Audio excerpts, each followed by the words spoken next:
Hello, good afternoon. I'm going to explain the chapter number 6, which is about the Renaissance art in Spain. I'm going to divide it into the three disciplines of art, or the main ones at least, which are architecture, sculpture, and painting. The Spanish Renaissance architecture was inspired in Italian models, but I have to say that Italy was at those times part of the Spanish Empire. The Spanish Renaissance adopted three kind of Renaissance styles that they were original: the Plateauesque, the Purist, and the Rorian. The first of them, the Plateauesque, had the originality of combining two kind of arts because they had in the inside part of the building they still were using the Gothic art, but the outer part, the facade, la fachada, the front door, they started using a style considered Renaissance. And they were using some elements like the coat of arms, el escudo de armas, that represented the nobility and the clergy and the main important families, and medallions, who are these circle elements. The name of Plateauesque comes from the word platero, who are the artisans who work with silver. The best example of this art is the facade of the University of Salamanca, is the one you have here. The second Spanish Renaissance style was the one called Purist that took place between the 1530 and the 1560. Here the originality is that in the construction they adopted the Renaissance elements in the building structure.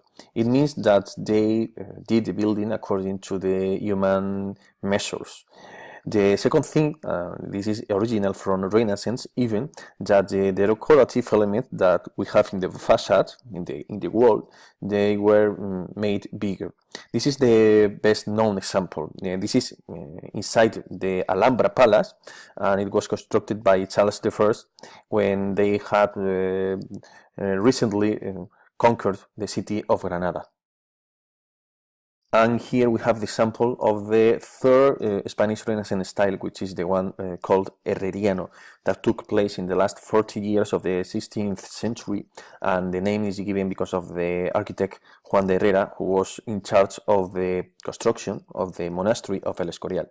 Here we have the most remarkable elements, which are that the structures of the building are simple, that the roofs are made of slate, pizarra, and that there is almost no decoration in the building apart from the windows, but this is not considered decoration. Here you see that the four-plan shape is made following the form of a grill, the una parrilla. As I told you, that was as Lorenzo, the saint who is this building devoted, was murdered in a grill. After having explained the Spanish Renaissance architecture, I'm going to explain the Spanish Renaissance sculpture. As you can see here in the three examples we have, the three of them are made of wood, and the wood is, after the sculpture is made, is painted. The main elements of the Spanish sculpture is that they are polychrome. It means that they had not one or two or three colors, they had many colors. That's why it is policromado. They try to be as real as possible. They are very realistic. The themes, the topics are almost just religious ones. And the sculpture was made in altar pieces, no? in los altares, in the qua stalls, which is the places where the chorus, el coro, sat down, and in the chapels, in the little rooms that are in the cathedrals. The main sculptures were Alonso Berruguete and Juan de Juni. They are the authors of the three plays you have in the screen. And finally, the painting, the Spanish Renaissance painting, in which we have a figure which is the most remarkable because he has been imitated lately in the modern painting styles, and they focused on the way El Greco painted. El Greco came from Greece. He was given work in the Spanish court, en la corona, en la corte española. He painted for the Spanish kings, and his real name was Domenico Totocupuli.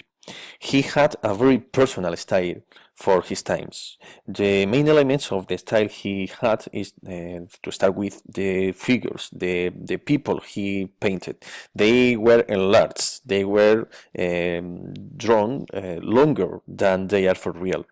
The second thing I want to point out is that El Greco used very strong colors, and that's why there are strong lights in his paintings. He had a very personal way to paint the blues, the grays, the greens, the violets, and the oranges. And the samples you have here, they are religious themes, and it was the main topics he had for his plays, because he worked mainly for the king and for the church.